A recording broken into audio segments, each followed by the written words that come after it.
Welcome to our குருகுலம்.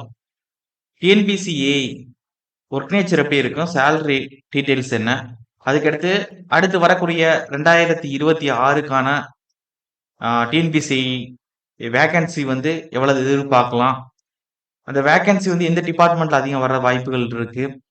அதுக்கு அடுத்தபடியா வந்து நீங்க ப்ரிப்பேர் பண்ணக்கூடிய சப்ஜெக்ட் கோடு 398 நீங்க எப்படி படிக்கணும்? அப்படிங்கிற ஒரு சில தகவல் தான் அதில் நம்ம கொடுக்க போறோம். அப்படியே வாட்ச் பண்ணுங்க. ஃபர்ஸ்ட் இந்த சப்ஜெக்ட் கோடு 398 தான் உங்களுக்கு அதிக நம்பர் ஆஃப் வேகன்சிஸ் வரக்கூடியது. இந்த 398 கோட பேஸ் பண்ணி இருக்கக்கூடிய டிபார்ட்மெண்ட் என்ன அப்படின்னா, பொதுப்பணித்துறைன்னு சொல்லக்கூடிய public work department, water resource department சொல்லக்கூடிய நீர்ப்பாசனத்துறை, அதுக்கடுத்து வந்து உங்களுக்கு நம்மளுடைய நெடுஞ்சாலைத்துறை highways department, rural development and panchayat Raj, okay, ஊரக வளர்ச்சித்துறைன்னு சொல்லுவாங்க. இது எல்லாமே இந்த சப்ஜெக்ட் கோடு 398ல வரக்கூடியதுதான்.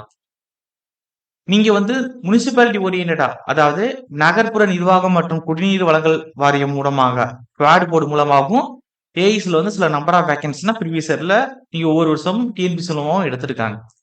அதுக்கு அடுத்தபடியா டிஎன்எம்ஏடபிள்யூஎஸ் மூலமாக அண்ணா யூனிவர்சிட்டி போர்ட்ட கொடுத்து ஒரு மாஸ் நம்பர் ஆஃப் வேகன்சி எடுத்தது, அது தனி கேட்டகரி. குவாட் மூலமா இங்க ஜேஇஏ முதற்கொண்டு இதுக்கு முன்னாடியும் டிஎன்பிசி மூலமாகவும் எடுத்திருக்காங்க. அப்ப இந்த சப்ஜெக்ட் கோடு 398க்கு பில்டிங்ஸ் சொல்லக்கூடிய கட்டிடத்துறை பிடபிள்யூடில பொதுப்பணித்துறையில இருக்கு. நீர்ப்பாசனத்துறை தனியா பிரிச்சாச்சு. அதுக்கு அடுத்தது நெடுஞ்சாலைத்துறை, ஊரக வளர்ச்சித்துறை, இதோட நீங்க குவாட் போர்டையும் சேர்த்துக்கறலாம். என்ன நகர்ப்புற நிர்வாகம் மற்றும் குடிநீர் வழங்கல் வாரியத்தை அதிக நம்பர் ஆஃப் வேகன்சிஸ் வந்து லாஸ்ட் இயர் வந்து அண்ணா யூனிவர்சிட்டி போர்ட்ட கொடுத்து அவங்க மூலமா ஃபில் பண்ணாங்க. ஃபில் பண்ணி போஸ்டிங் போட்டிருப்பான், அதெல்லாம் நீங்க பார்த்துருப்பீங்க. இதுக்கு முன்னாடி இதுலதான் நம்ம எடுத்துக்கிட்டு இருந்தாங்க. இனிமேல் ஒரு போஸ்டிங்ஸ் தான் இதுல தான் எடுப்பாங்க. ஓகே, ஆல்மோஸ்ட் அதை ஃபில் பண்ணிட்டாங்க. அதை பத்தி போய் பேச வேணாம். முனிசிபாலிட்டி ஓரியன்டா தனி ஒரு வீடியோவே போடுவோம். ஓகேவா? அடுத்த கால்பர் வருமா வராதா? எலெக்ஷன் வேற வரப்போதே. ஏன்னா இது வந்து டிபார்ட்மெண்ட் ஓரியன்டான எக்ஸாம். அண்ணா யூனிவர்சிட்டி போர்டு தான் கண்டக்ட் பண்ண போறாங்க.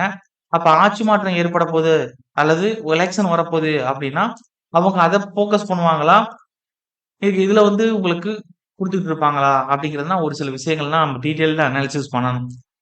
ஓகே, அதை பத்தி நான் தனியா போடுறேன். இப்ப லாஸ்டா வந்து இந்த 2000+ வேகன்சி எடுத்திருக்கோங்கிறதே அவங்களுக்கு வந்து ஒரு பெரிய ஒரு அட்வான்டேஜ் தான். அந்த பேருக்காண்டி தான் அவசர அவசரமா வச்சு அவ்வளவு ப்ராசஸ் நடத்தி எடுத்தாங்க.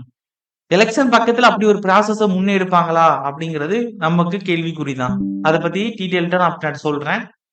பின்னாடி மீன்ஸ் என்னன்னா ஒரு தனி வீடியோ போடுறேன் அப்படின்னு அர்த்தம். ஓகே, அப்ப இந்த ஏஐ பொறுத்தவரை என்ன சார் ஒர்க்கு?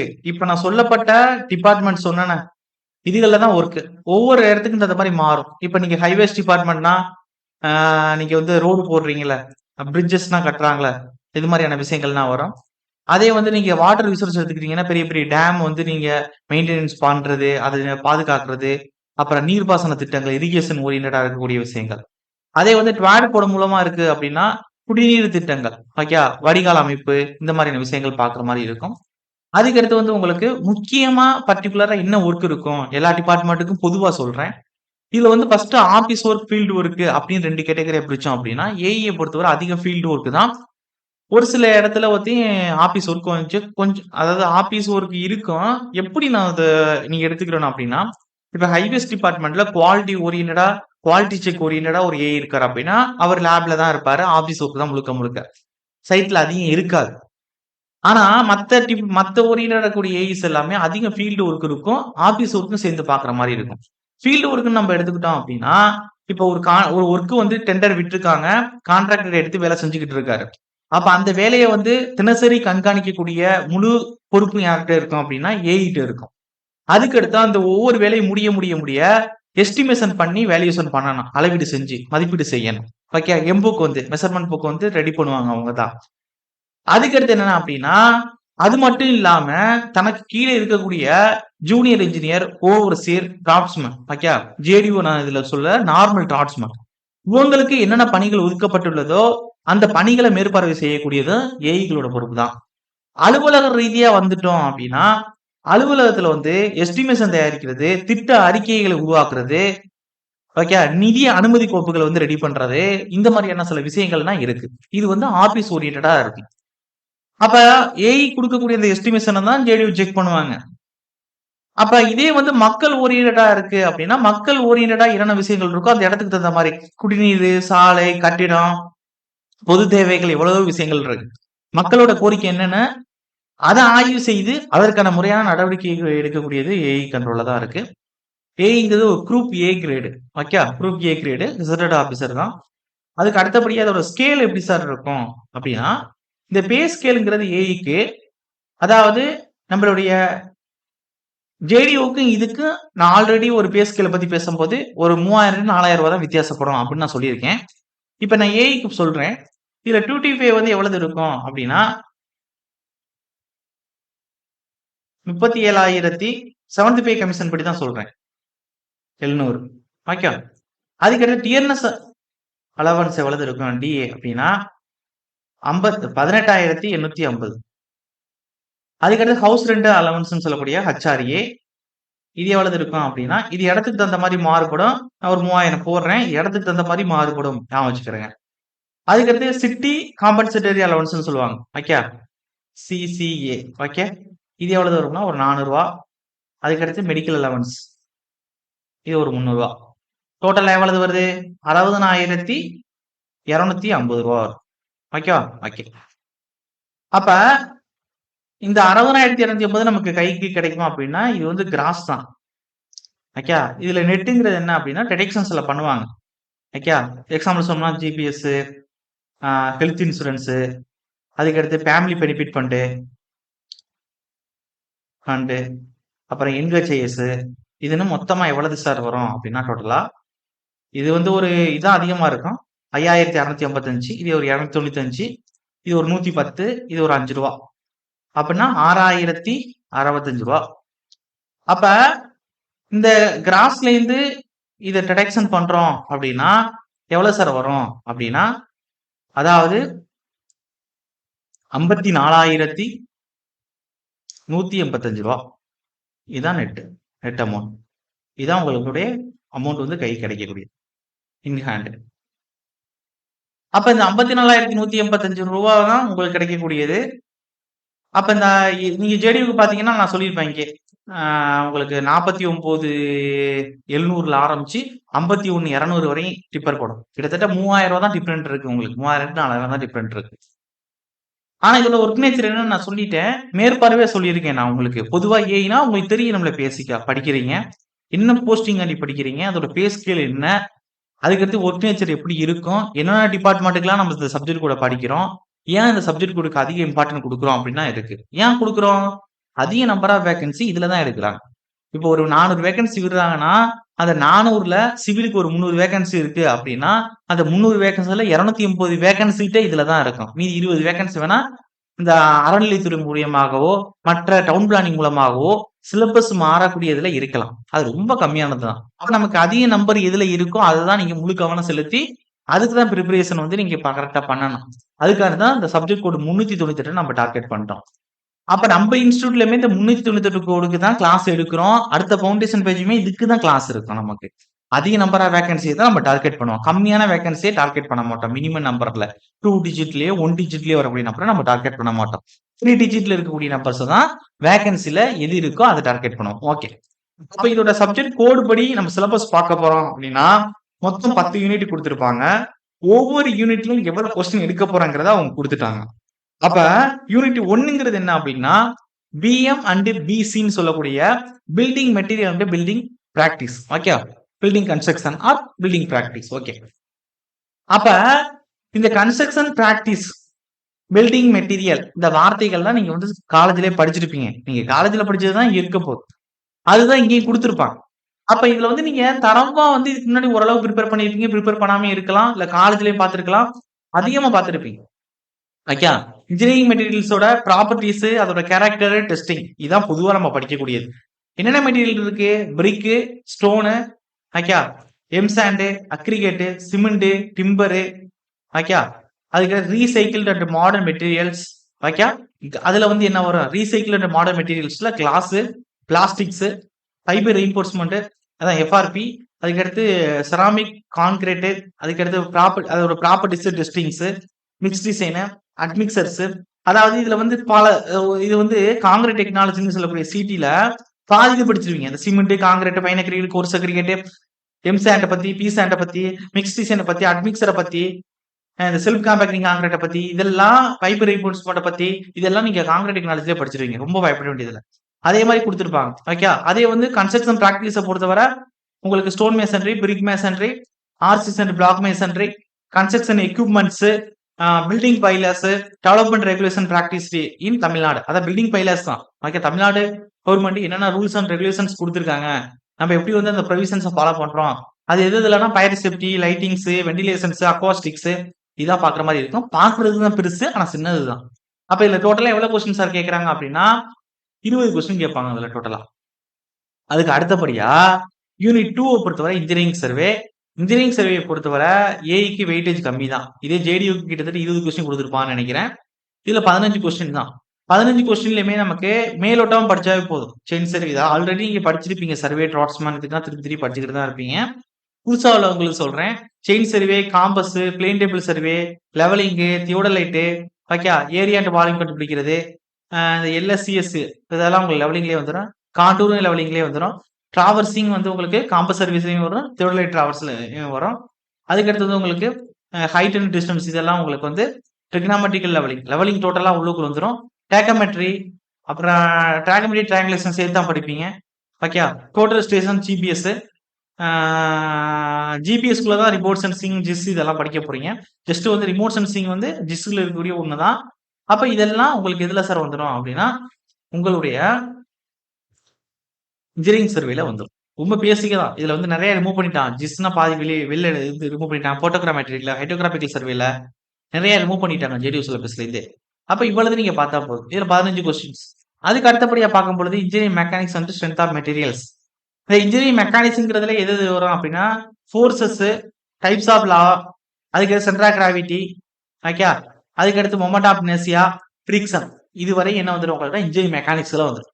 அதுக்கடுத்து ஸ்ட்ரெஸ்ஸஸ் அண்ட் ஸ்ட்ரெயின், அதாவது சிம்பிள் ஸ்ட்ரெஸ்ஸஸ் அண்ட் ஸ்ட்ரெயின் படிப்பீங்களா, அதான் அந்த இதுலயே தெர்மல் ஸ்ட்ரெஸ் படிச்சிருப்பீங்க. அதுல எலாஸ்டிக் கான்ஸ்டன்ட் வந்துடும் இதுவரை. அதுக்கடுத்து வந்து உங்களுக்கு பீம்ஸ், டிடர்மினன்ட் ஸ்ட்ரக்சர் தான் நீங்க ஸ்ட்ரென்த் ஆஃப் மெட்டீரியல் படிக்க போறீங்க. எக்ஸாம்பிள் சொல்ல போனோம் அப்படின்னா simply separate beam, cantilever beam, அதுக்கு அடுத்தபடியா ஓவர் கேங் பீம், சிங்கிள், டபுள் ரெண்டுலயும் ஓவர் கேங். ஓகே. அதுல தான் பார்க்க போறீங்க. அது ஒரு இந்தியா சியர் ஃபோர்ஸ் பெண்டிங் மோட் வந்து டீடைல்டா எடுத்து படிக்கிற மாதிரி இருக்கும். அப்புறம் bending moment and shear force அதான் சொன்னேன் இப்ப பீமுக்கு. அதுக்கு theory of simple bending, okay, bending stresses பத்தி பேசுவோம். அதுக்கு அடுத்து டிப்ளெக்ஷன் ஆஃப் பீம், ஓகே, நான் சொன்ன செக்ஷன் டிப்ளெக்ஷன் பாக்குற மாதிரி இருக்கும். டார்சன், ஓகே, டார்சன்லயே கம்பைன் ஸ்ட்ரெஸ்ஸஸ் பார்ப்போம். அதுக்கடுத்து ஒரு இன்க்ளைன் பிளேன்ல ஸ்ட்ரெஸ்ஸஸ் எப்படி இருக்கும், அதாவது principal stresses and principal strains சொல்லுவோம்ல, அதை வந்து நீங்க டீடைல்டா படிக்கிற மாதிரி இருக்கும். காம்ப்ளிமெண்டரி ஸ்ட்ரெஸ்ஸஸ் சொல்லுவாங்க. அதுக்கடுத்து ஃபெயிலியர்ஸ், தியரிஸ் ஆஃப் ஃபெயிலியர்ஸ் வந்து படிக்கிற மாதிரி இருக்கும். மொத்தம் 5 ஃபெயிலியர்ஸ் இருக்கும். அதுக்கடுத்து பிளேன் ட்ரெஸ்ஸஸ் வந்து அனாலிசிஸ் பண்ற மாதிரி இருக்கும். இதே பிளேன் ட்ரெஸ்ஸஸ் வந்து ஸ்ட்ரக்சர் அனாலிசிஸ்லயும் பார்ப்போம், ஸ்ட்ரீட்லயும் பார்ப்போம், இதுலயும் பாக்குற மாதிரி இருக்கும். ஓகே. ஓகே. இது எல்லாம் எதுல சார் வரும் அப்படின்னா engineering mechanics and strength of மெட்டீரியல்ல வெயிட்டேஜ் எவ்வளவு சார் அப்படின்னு பார்த்தோம்னா 20 கொஸ்டின். ஓகே. அடுத்தபடியா வந்து நம்ம யூனிட் 4 வந்து ஸ்ட்ரக்சர் அனாலிசிஸ் இருக்கிறதுல ரொம்ப ஈஸி. ஆனா நிறைய பேரு இந்த மேட்ரிக்ஸ், இந்த stability of retaining wall, plastic theory, இந்த seismic analysis, high rise buildings, influence line diagram, இதுக்குன்னா ப்ராப்பரான நோட்ஸ் இருக்காது, ப்ராப்பரான டீச்சிங் வீடியோஸ் இருக்காது. இதனால இது பார்த்து கஷ்டம்னு நினைச்சிட்டு இருப்பாங்க. இருக்கிறதுலே ரொம்ப ஈஸி. இந்த தியரிஸா காலம்னா ஸ்ட்ரென்த் ஆஃப் மெட்டீரியலே படிச்சிருப்பீங்க. ஓகே.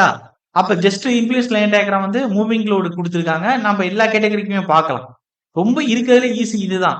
என்ன கொஸ்டின்ஸ் ரிப்பீட்டடா கேட்கறாங்கிறத நீங்க கரெக்டா புரிஞ்சுக்கிட்டா ஒரு 10 கொஸ்டின் தான் ஒவ்வொரு டாபிக் ரிப்பீட்டடா கேட்டுக்கிட்டு இருக்காங்க. அதை பார்த்துட்டு நீங்க வந்து கொஸ்டின்ஸ் வந்து ஈஸியா அடிச்சிடலாம். நிறைய பேர் இதெல்லாம் பார்க்காம தான் ரொம்ப வந்து ஸ்ட்ரகிள் ஆகிட்டு இருக்காங்க. ஓகே. அப்ப இதுக்கு என்னன்னா இது மாஸ் வெயிட்டேஜ், ஆனா கம்மியான டயத்துல ரிவிஷன் பண்ணிடலாம், படிச்சிடலாம். எல்லாத்துக்கும் இது வந்து கை கொடுக்கக்கூடியது 20 கொஸ்டின்ஸ். அதுக்கு அடுத்தபடியா பார்க்கும் பொழுது யூனிட் வந்து 5 ஜியோடெக்னிக்கல் இன்ஜினியரிங், கொஞ்சம் பெரிய டாபிக் தான். இதை நீங்க 3 பார்ட்டா படிக்கணும். எப்படி சார் 3 பார்ட்டா படிக்கணும் அப்படின்னா அதாவது soil mechanics, okay, soil mechanics படிப்பீங்க, ஃபவுண்டேஷன் இன்ஜினியரிங்கா படிப்பீங்க. அதுக்கடுத்து வந்து உங்களுக்கு அதர்ஸ்ல வந்து வச்சுக்கிறேன். என்ன எதுக்காண்டி அதர்ஸ் கொடுத்துருக்கேன்னு நான் சொல்றேன்.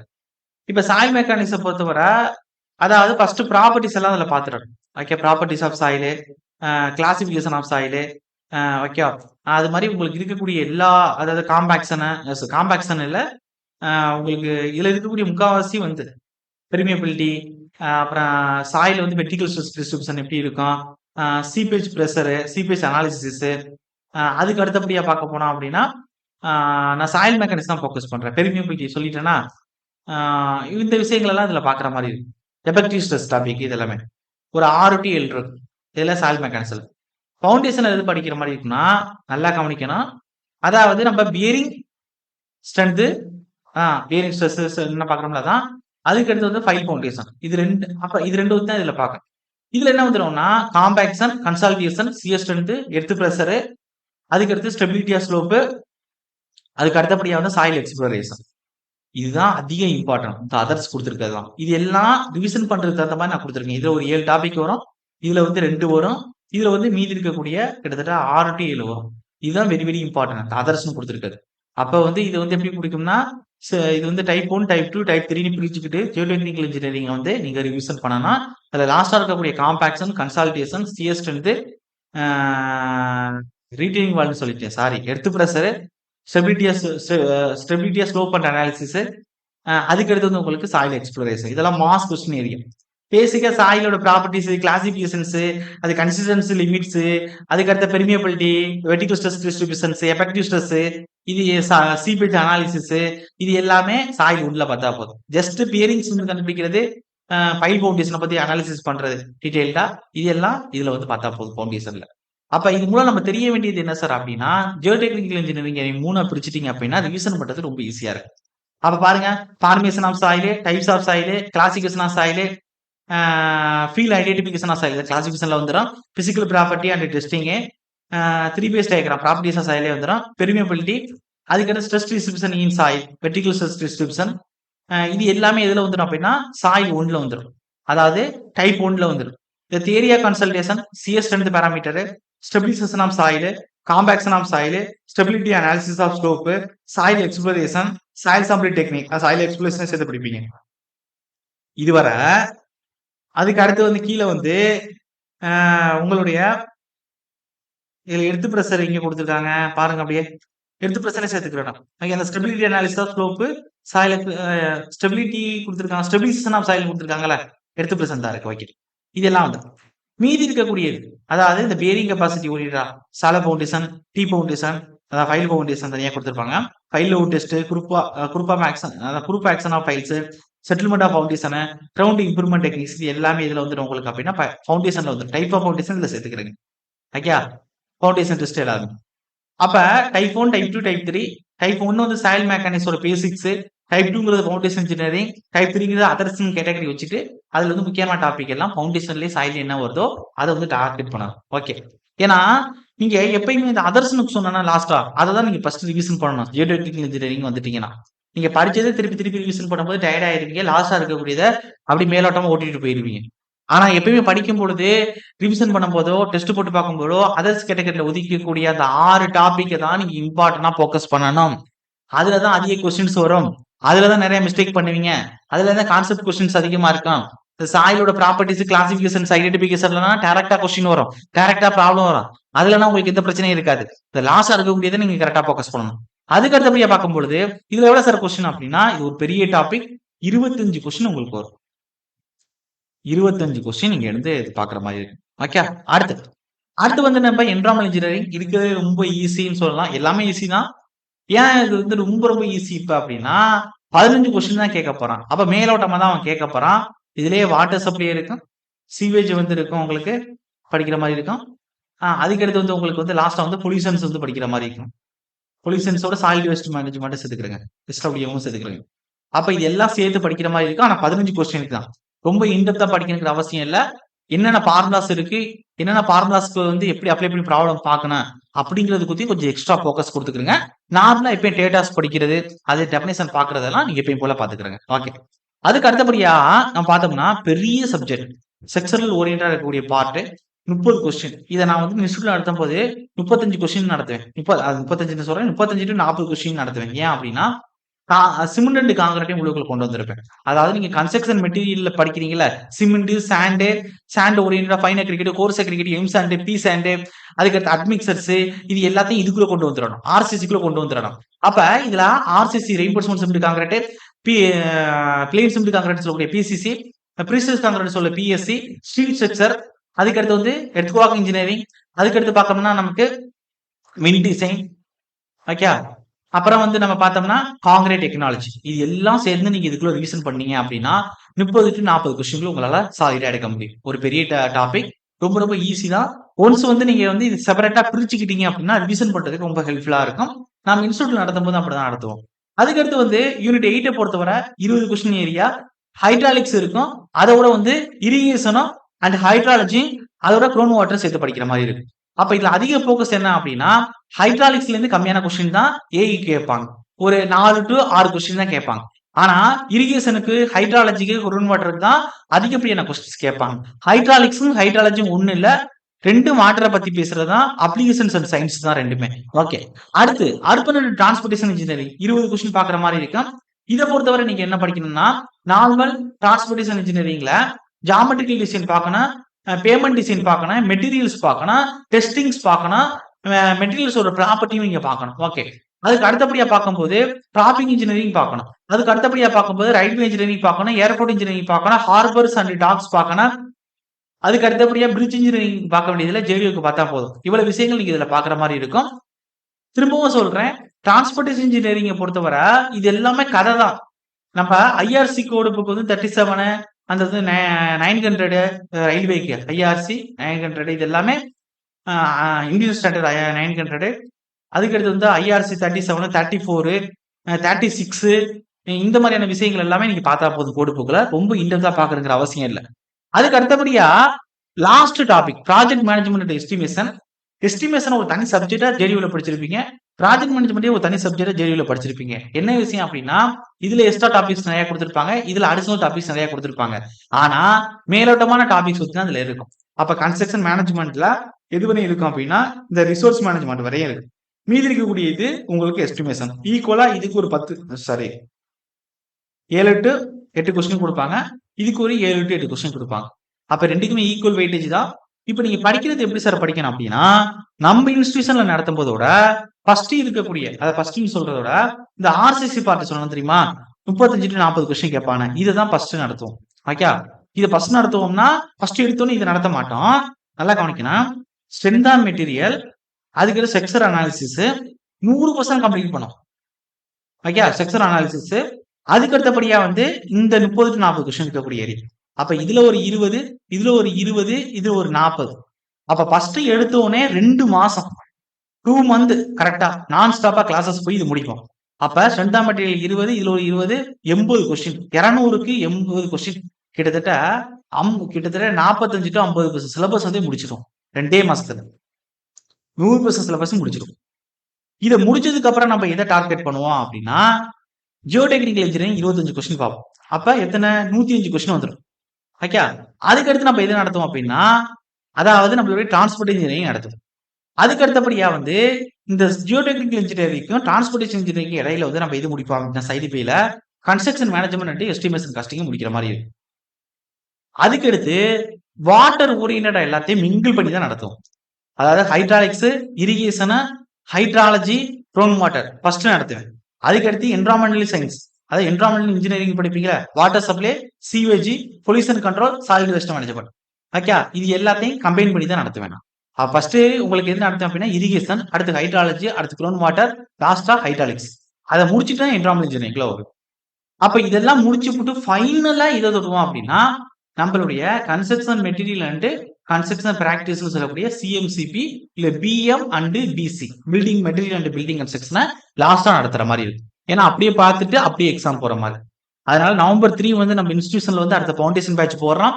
கண்டிப்பா வந்து உங்களுக்கு டெக்னிக்கல்ல 100% சிலபஸ் இருக்கக்கூடிய எல்லா வார்த்தைக்குமே கிளாஸ் நடந்திருக்கும். இங்க எல்லா கொஸ்டினுமே உங்களுக்கு இன்னைக்கு கிளாஸ்ல வந்து டிஸ்கஸ் பண்ணாதான் இருக்கும். கிளாஸஸ் இருக்கும், அதுக்கடுத்து டெஸ்ட் இருக்கும். Test unit test, subject wise full test, model test, அப்படிதான் போகும். நீங்க வந்து டெக்னிக்கல் மட்டும் படிக்கணும் அப்படின்னா 32,527 கட்டுற மாதிரி இருக்கும். அட்வர்டைஸ்மெண்ட்லாம் பார்த்துருப்பீங்க யூடியூப் சேனல்ல, டெலிகிராம் குரூப்ல, வாட்ஸ்அப் சேனல்லாம் பார்த்துருப்பீங்க. இல்ல நீங்க வந்து ஜெனரல் ஸ்டடீஸும் சேர்க்கணும் அப்படின்னா எக்ஸ்ட்ரா ரூ. 2,000 சேர்த்து, அதாவது ரூ. 34,527 கட்டுற மாதிரி இருக்கும். இது யாருக்கு அப்படின்னா ஏஇக்கு. ஜேடிஓ, ஜேஇக்கு ப்ரிப்பேர் பண்றவங்க ரூ. 24,527 கட்டுற மாதிரி இருக்கும். நவம்பர் 3ஆம் தேதி கிளாஸ் ஸ்டார்ட் ஆகுது. நமக்கு காலைல 5 மணிக்கு கிளாஸ் இருக்கும், நைட் 8 மணிக்கு கிளாஸ் இருக்கும். ஒரு நாளைக்கு 2 செஷன். ஒவ்வொரு செஷனுமே உங்களுக்கு எப்படி இருக்கும் அப்படின்னா 2 மணி நேரம் கிளாஸ் இருக்க மாதிரி இருக்கும். ஒவ்வொரு டாபிக்கும் முடிய நீங்க வந்து சைடு பை சைடு டெஸ்ட் போட்டு பாக்குற மாதிரி இருக்கும். இங்கேருந்து கொஸ்டின் அனுப்புவோம். அதுக்கடுத்து கிளாஸ் நோட்ஸை பொறுத்தவரை உங்களுக்கு டிஜிட்டல் நோட்ஸ் என்ன எழுதுறோமோ அதை ஷேர் பண்ணுவோம். இதை உங்களுக்கு ரொம்ப யூஸ்ஃபுல்லா இருக்கும். உங்களுக்கு தெரிஞ்சவங்களுக்கு கொண்டு போய் ஷேர் பண்ணுங்க.